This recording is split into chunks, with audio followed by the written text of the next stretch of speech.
Good evening to all. Um, Mag-segue ako sa pang pang salita ko ngayon uh, during the previous talk to the people. Alam mo, this country continues to be plagued with corruption. I have made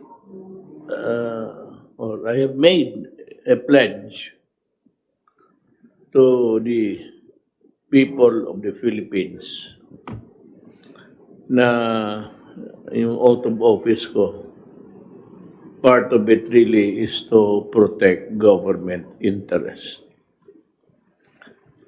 It does not say there, it's not included, but in its totality, that is what it means actually, protecting government interest. Alam mo, hanggang ngayon, corruption pa rin ang problema. I have made a pledge, if I remember, two sessions, 3 sessions ago, that I will concentrate the last remaining years of my term fighting corruption. Kasi hanggang ngayon hindi humihina, lumalakas palalo. Para natuloy naging inutil ang mga opisyal ng bayan na wala talagang magawa with the onslaught of corruption. Hindi po ako naniniwala na wala akong magawa. May magawa ako. Hindi naman siguro to eradicate corruption in its totality.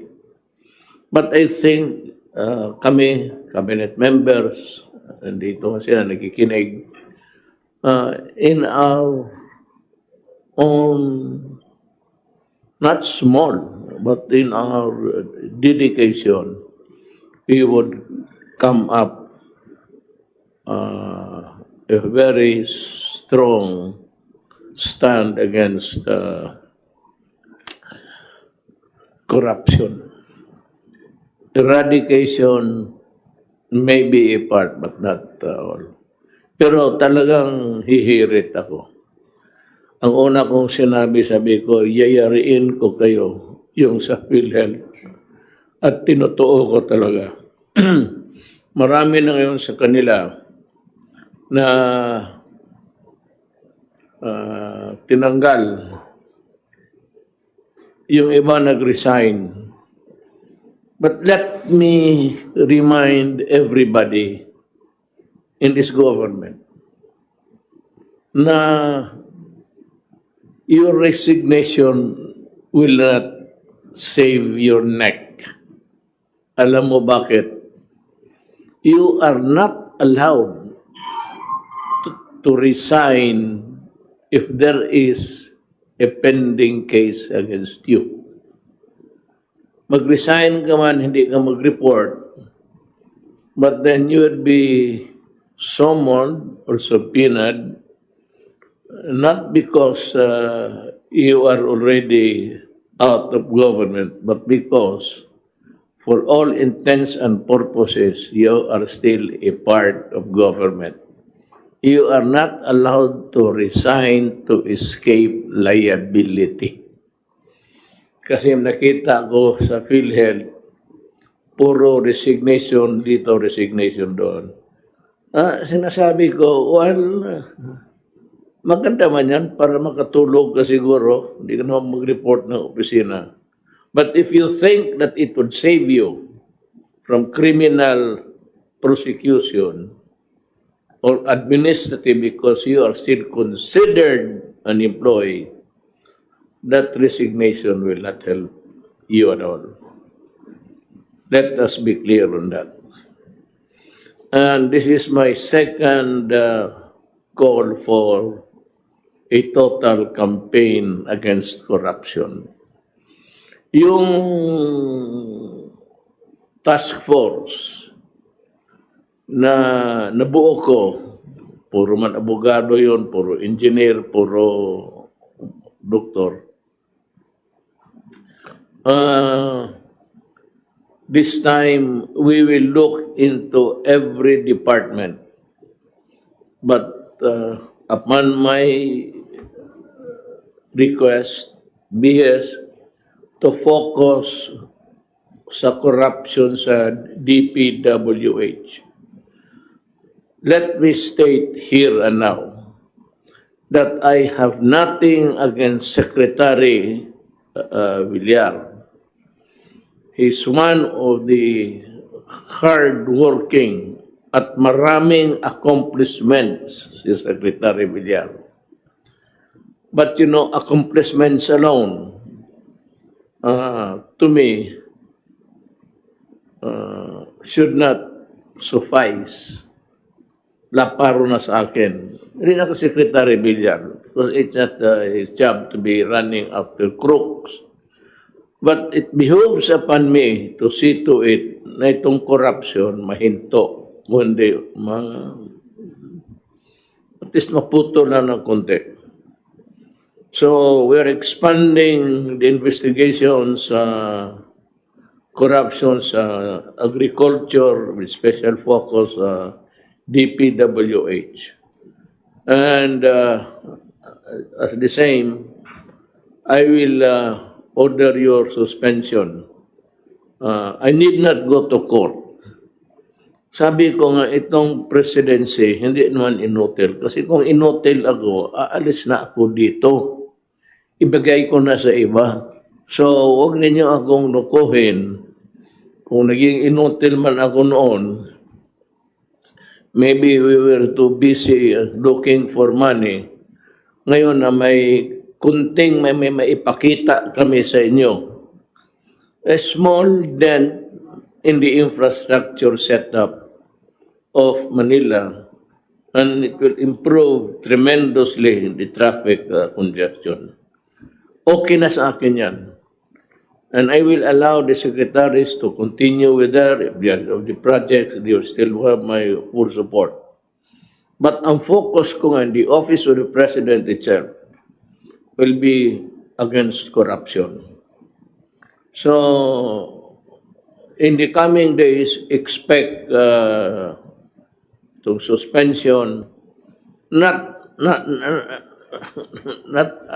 kasi kung in-suspend kita, may duda ako. Hindi ako mag-suspend ng tao na walang kasalanan.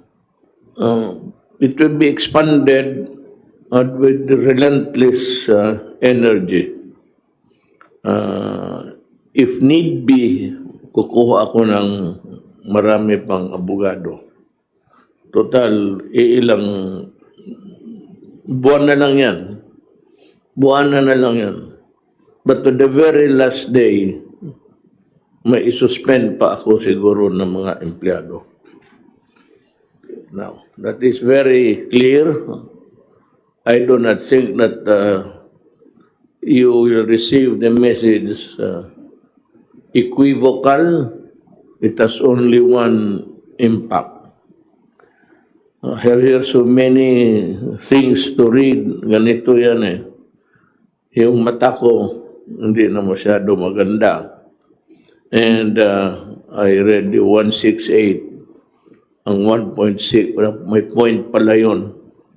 So sabi ko 168, 1.6. Ang 16, nakala ko, diretso na yun. Kaya nagkamali ako sa tao na contaminated. You know, minsan, pag maliit na tao, mga ganito, hindi ko na mabasa sa ganong distansya. Ganon. Pero kung pag glance lang ako, kunwari, para sabihin marunong, nagkakamali. But, you know, every dog is entitled to one bite. Next is the proposal. I'd like to hurry up Congress in this. One of my proposals during the campaign period was the creation of overseas Filipino. Iba yung Department of Labor. It takes care of the internal mga trabahante dito, yung nasa labas. So, I propose in the coming months, and I hope to come up with a Department for Overseas Workers. I don't know if I will also create another agency, and that is the maritime, the seafarers. Kasi sinabi ko sila, iba-iba yung treatment ko doon because of there's so many international laws involved dito. Alam mo, pagka yung mga trabahante natin sa labas, stranded and everything, meron pa nga siguro isa, I've read that one Filipino has been stranded in Vietnam right now. I'd like to ask Secretary Bello, is listening, to look into the matter. He has been there for 2 years. That is unconscionable. I cannot accept that kind of mistake of government. We should bring him home.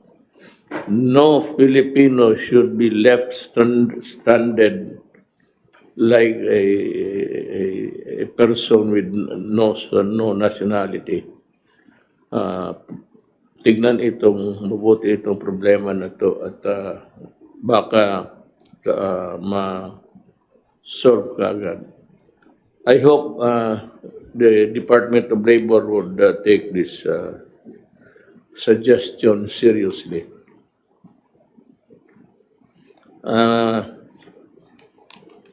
Itong sa overseas workers, ang ano nito, ang rational or rationale, if you may, na wala masyadong focus sa kalaki ng Department of Labor. Isa lang yan dito. Isang department lang yan. So this time, one department, one section sa Department of Labor. Dito, isang departamento. Pati itong sa maritime, sa mga seafarers, I might consider an additional agency under the proposal. Overseas kasi. So yan ang ano ko sa mga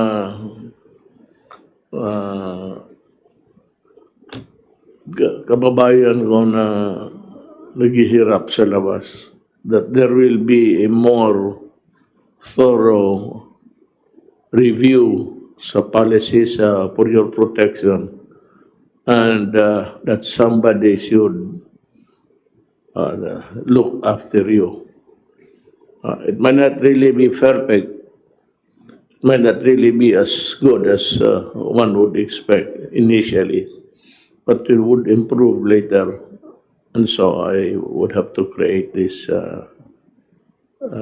kaagad, ASAP ito. Ngayon itong sa All Saints, All Souls Day, wala naman, naka-fix na yan, no liquor, no deadly instruments, lalo na baril, unless you are a military or a police.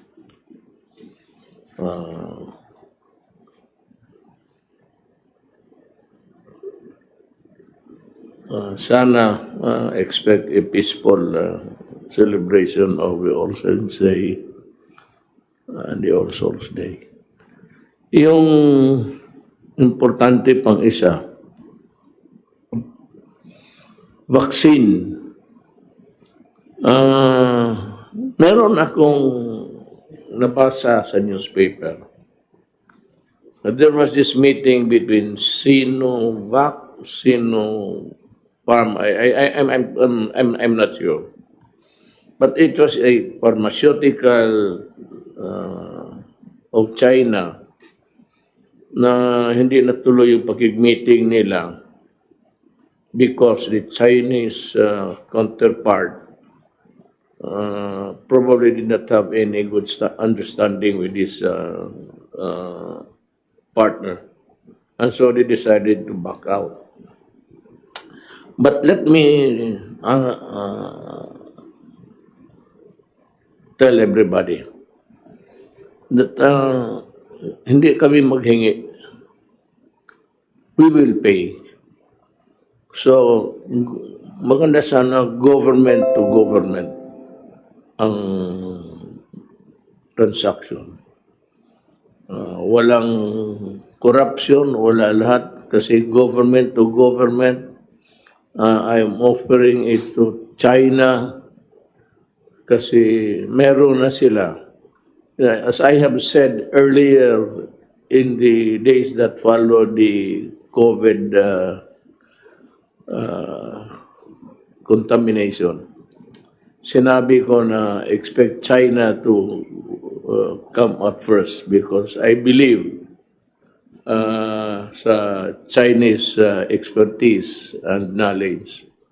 At hindi ako nagkamali, meron na sila.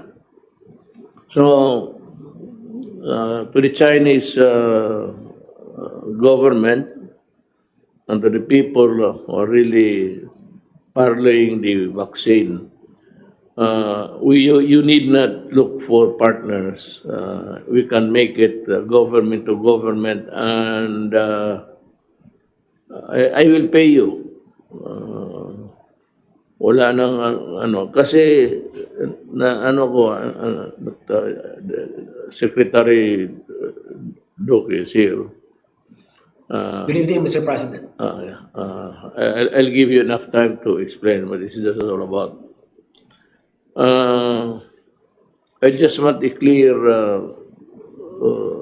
picture of how we should go about with our. But my sense, Secretary, is that it should be a government to government transaction because it will be good. And tell your men if they are into these negotiations that place first a government to government transaction. I hate yung ayoko yung private persons magbili tayo sa private Chinese businessmen. Diyan magkakulukuhan eh. Kaya nga, umatras siya kasi di ata agree doon sa mga terms nila parang partnership to deal with the Philippine government. We had a meeting with Ambassador Huang. He said that the vaccine is there. It will be in a matter of distribute. And of course, what kind of transaction would it be for them and for us? I said for government, ang sa Pilipinas, kasi it will do away with corruption again and mga hingi-hingi dyan sa kasali dito yung dito sa yung pagbigay ng pera, this I don't know if it's second or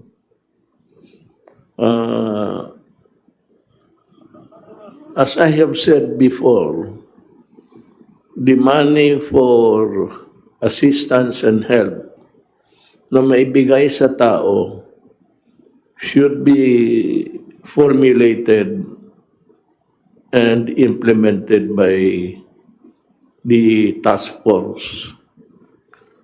So I'd like to ask Secretary Galvez, ito ba rin you take care of the money. Kindly remove your kasi Per arrangement with SOF, sir, siya po, sir, ang nagano, sir, sa procurement at saka yung PSDBM po, sir. Actually, sir, I have a briefer here on the vaccine procurement that have been given to me by PSDBM, sir. I will submit it to you, sir. It has been my desire. Kasi busy Secretary Doge. I know that your hands are full until now. Kaya yung implementation sa pera, binigay ko doon sa task force. It still is. That is still my decision na ibigay sa kanila. Na may tanong lang kasi ako, I don't know if it's your, baka hindi. Ito bang pagbigay ng pera? Yan ang ayaw ko sa lahat, yung delay. Kaya ng assistance. Yung assistance, kailangan pagkain, nandiyan ka agad. May iba kasi sa probinsya, pagkawain pa ng proposal. Tapos they will review the proposal and it would take days. I don't know if it's a local government who's doing it or the money pass on to the local government to do the distribution or implementation. But hindi ko talaga malaman kung saan. I do not know where the fault lies. Because it's really something which is obnoxious. Kayong lahat taga-gobyerno, to those who are implementing the assistance, whether the Department of Health, Department of DILG, Department of local government, barangay, huwag ninyo paggawain pa ng proposal kasi yung proposal, they will review it and then decide. Yung proposal, kailangan maibigay ka agad. Hindi na yung proposal kung hindi yung pera. So, what I would like to happen is this. Simplify the giving of the money by asking for a proposal. Then that proposal should not be studied by days or by months. You just review it. It says that it's for food. God damn it. You give it because it's for food, kakainin yan. And all assistance connected with the health of a person o ano, ibigay na nyo, do away with delay. Local governments, mga permit na ganun, hindi ako nagyayabang. If I did it in Davao City for 3 days, make it 2 days this time. Pag hindi, at nag-report ng isang tao sa akin, yung report niya, diretso na yun sa respectfully forwarded to the ombudsman for immediate action. Hindi na ako sa akin may investigasyon pa tapos administrative criminal. Doon ka sa ombudsman. Because the ombudsman can suspend you any time with strong reasons or with weak reasons, that has to be seen, but he has that power. So gano'n na, pagka kayong mga complaint, oras na dumating sa akin yan, diretso na yan sa ombudsman. Bahala na kayo doon sa buhay ninyo. Because the ombudsman can order you dismissed, order you face charges, criminal or wala. Sabihin ko sa inyo, nag-iba ang panahon. Nag-iba rin ang utak ko. You might not like the way I present my thoughts to you. Pero gano'n na nga, medyo nagsawa na ako kasi ang mga tao nagsawa na rin. Kayong mga ano dyan, wala kayong, you pretend to be legal, masquerading as fighting corruption. Sige, kayo maghanap kayo sa akin. Find me a person or a paper which says that I received 1 peso and I will resign. I purposely umiwas ako kay gusto kong bumira.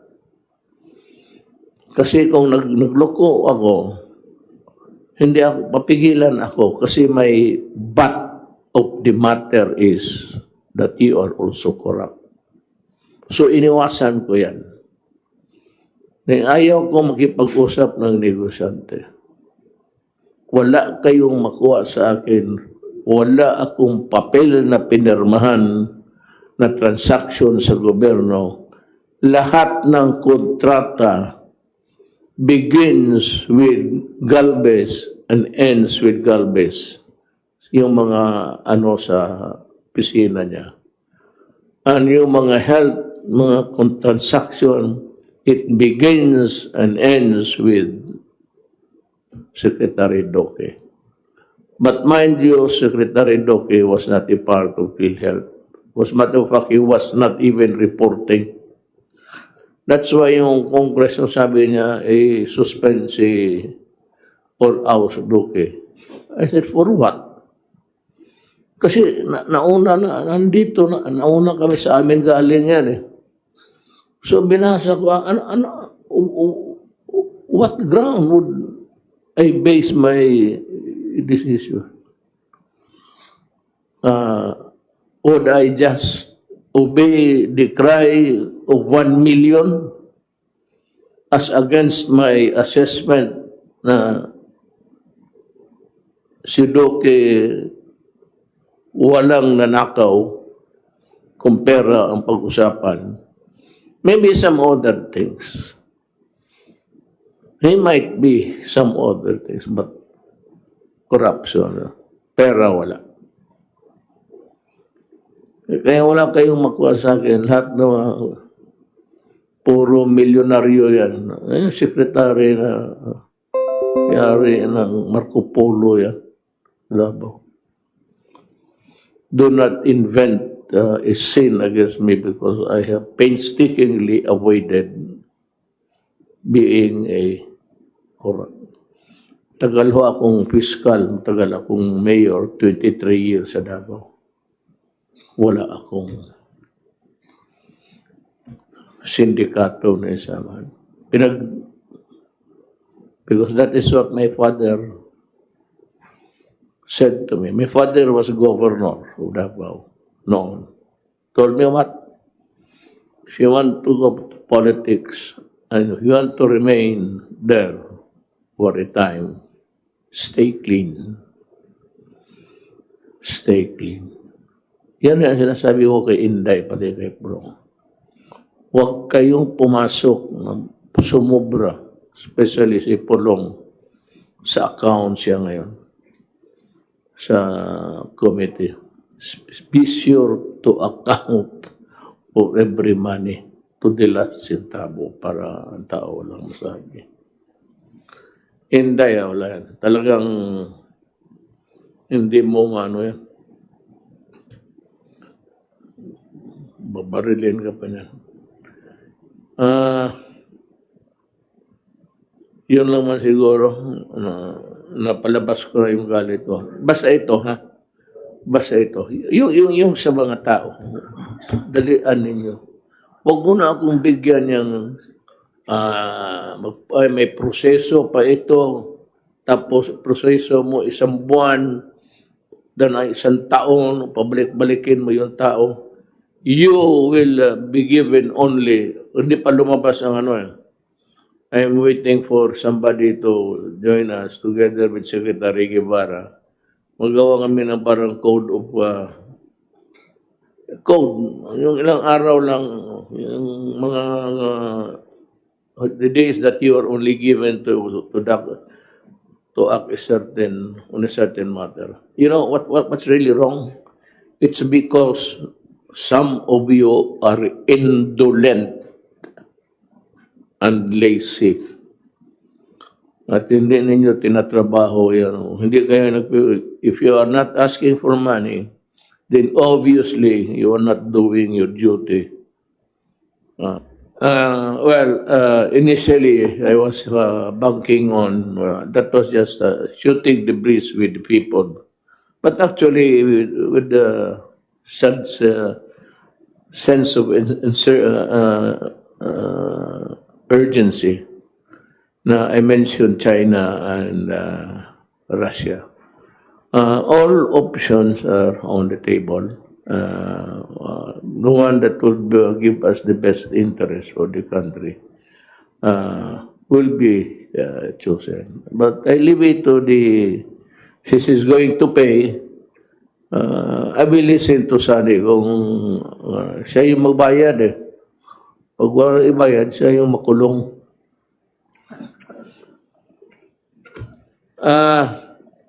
I've said enough.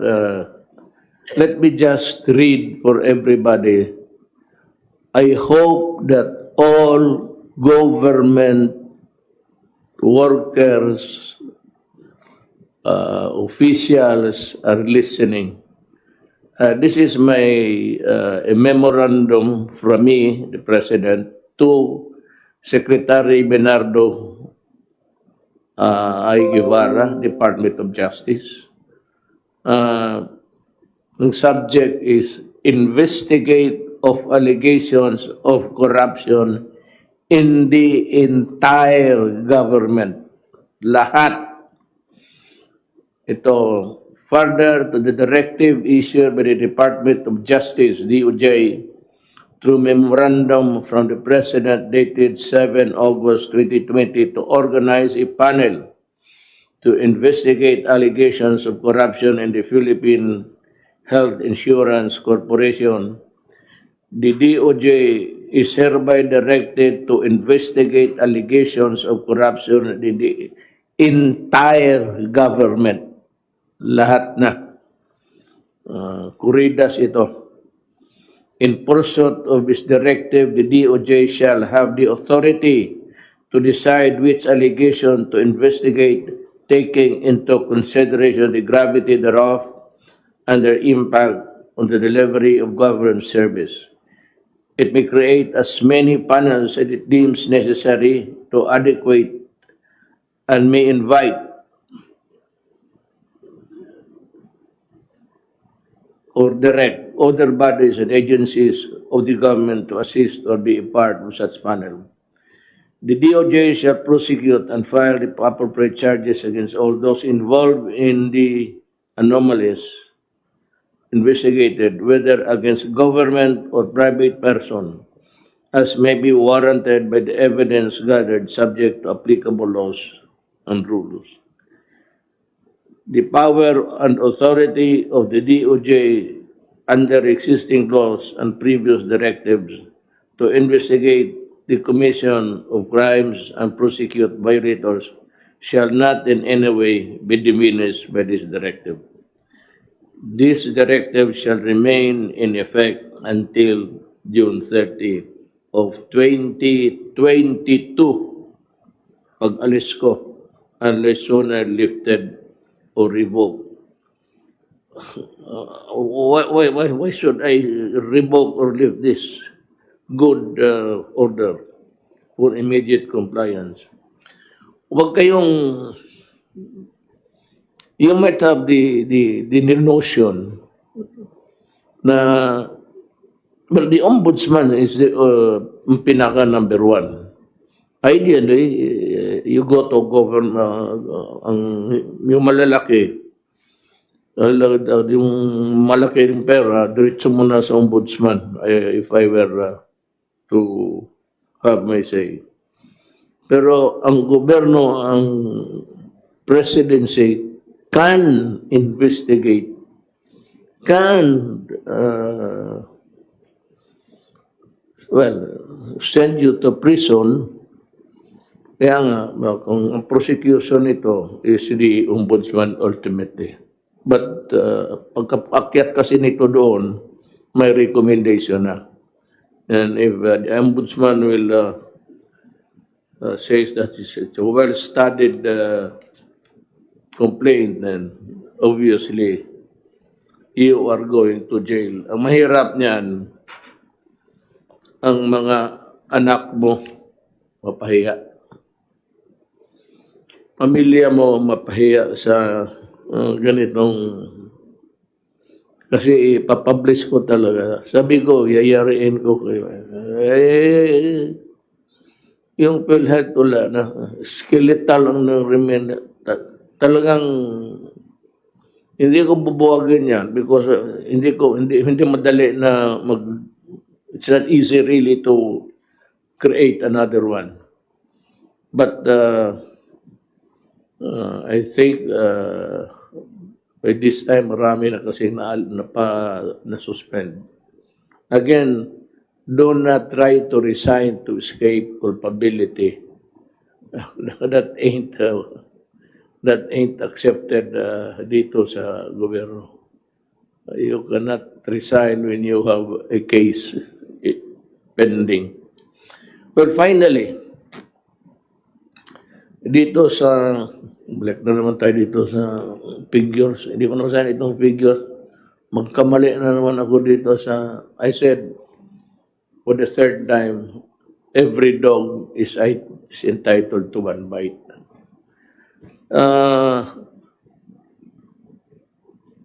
Ang proposed quarantine qualification for November 1 to 30, herewith is the proposed community quarantine classification subject to appeals from the LGUs. General Community Quarantine or GCQ from November 1 to 30. In CR, gusto man talaga nila Batangas, Iloilo City, Bacolod City, Tacloban City, Iligan City, Lanao del Sur. Ang gusto ng mga may karamihan, gusto nila make it permanent because they have seen the goodness of the result, na it has considerably lowered the number of people who are infected with the microbe. So gusto nila ito. Palagay ko naman sa inyo marin itong kapakanan. Look, we are not here to make your life miserable or sad. We are here to make your life comfortable and to make you happy. Wala kaming ibang dito. Bakit kami maglalagay na ito, mga ganitong papel kung what's the point of, sige kayo daldal dyan. So what's the point of working on these figures if it does not do anything good? Pero kung maniwala kayo, para sa inyo yan. COVID is still rising. Marami pang patay. So, tumataas pa. Sabi nga, ang microbe, ang kagaya ng mga nabakunahan na kasi lahat. Diphtheria, yung mga mga bata. Lahat na paglabas sa ospital, meron na yung bakuna. So, hindi pa nabakunahan, pabakunahan ninyo. Because the germs are still there. It's just lying in there. It's everywhere. But because karamihan sa atin, nung ako second grade, mayroon pa akong mark sa bakuna. Medyo mga measles, gano'n. We are freed of the the maladies of the world. Para sa inyo yan. Now, I'd like the secretaries to say, if they have something to say, make it brief, and because we have been there, or we have been here, there, sa baba, hanggang ngayon, alas 12 na pala. Anybody who want to make a report? Kasi kung wala, mag-uwi na tayo. Alas 12 na.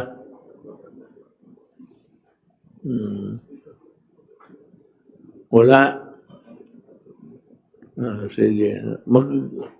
Actually, ladies and gentlemen, the cabinet meeting that we have now, sa lahat para lahat to, but hindi sila makapunta dito dahil takot sa bagyo.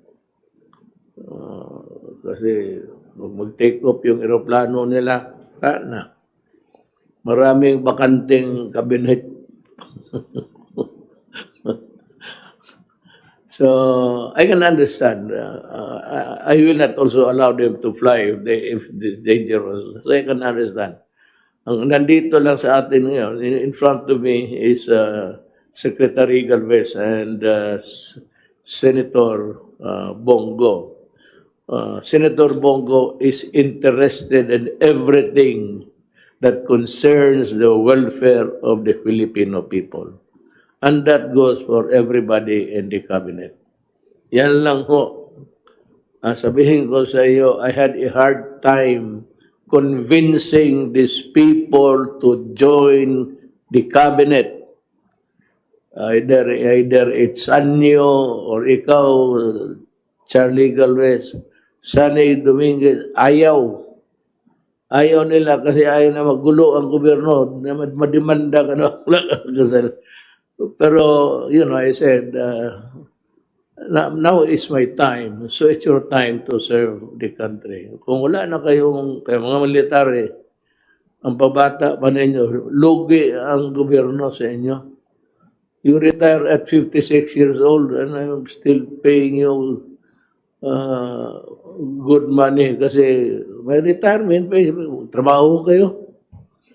You work. I mean, 56 years old is too young to retire.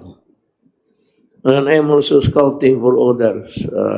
Meron akong yung mga sensitive, it involves still money. I am the Chinaman bringing a lamp in the daytime.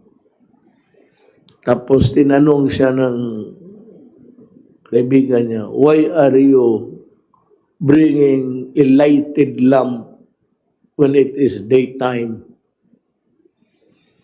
And he said, I have to see clearly because I am looking for an honest man. Yan ang mahirap. Hindi ako pinaka-honest.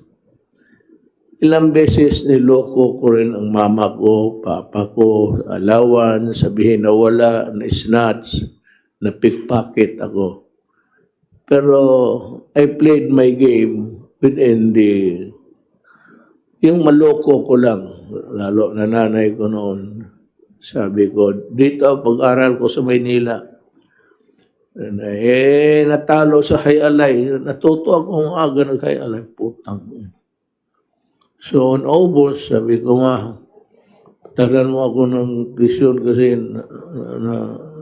na-pickpocket ako. Ha? So, mag-iingat ka. Ganun. Oo nga, so. Tapos, sunod, August na alam mo, Hayalay. Ihatid mo lang yung pera dyan para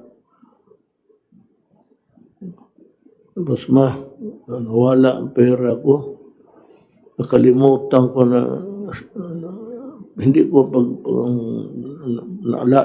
nasama sa labada. May labada ba rin taga Cavite? Tiglaba. Kunin dyan every weekend.